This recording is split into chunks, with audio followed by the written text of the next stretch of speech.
msu ngoa msu tea msu obiani achi kamo wa weni koho yonem president umzo TV UK ngusu ne achukunye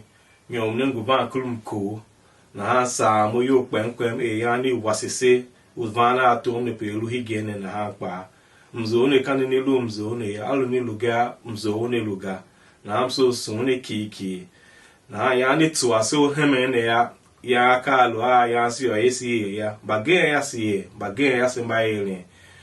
ya si yela business meeting na hapa si lo professor weva wasikwa one waso solonta wasikpa ya na asembaile ne ka ha mi kule chi ya si o esi ko magazine na magazine la pa ya si launch si o really ho manyo ya si zoa kebo ha magazine lo si ye tendizo esi yam dialysis machine for NKST Car Hospital na hapa kwa valuya kebo sho yina na ya si va kwa shon kitembe na do on bia ni pempem ye kwa laga ko dido na ha si gbagwe jimigachi na bagenja bi tendizo a onande ruhwa o alu homo na ya si facho ya me akekela na hapa ya na amso sune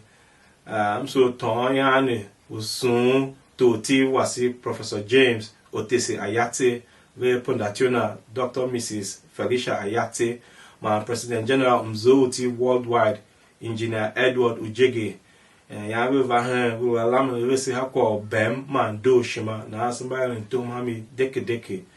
na am so sone an gba ni asimba gen vi sanse yo pempem we bill ma kranta vi zwa degree bagen vi no bagen vi kasi na si yembi ve me ka ko dido na si luembi na hapa ma si umbu an gba ni asimba gen oqe me pa ya Vice President wasi Ambassador Susan Wire on na pasaki ya shingowa si Mrs. Veshima ba on na saki ya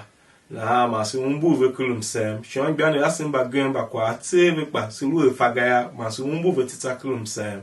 na am so sune shimso kana veneme nyomia simbaele Christmas party ga yan siso ye alu igbo si kwaya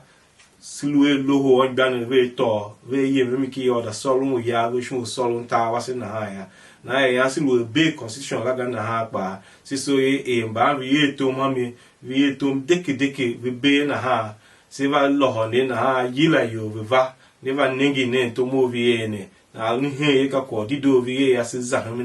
na am so sun yo ba ya vi lu ha ko constitution la ha to mo vi la su ne kiki chimso sun escoa so sun tombo ve chimso sun tombo wa pa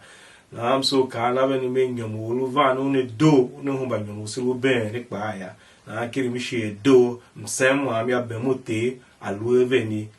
gbem sha won amen.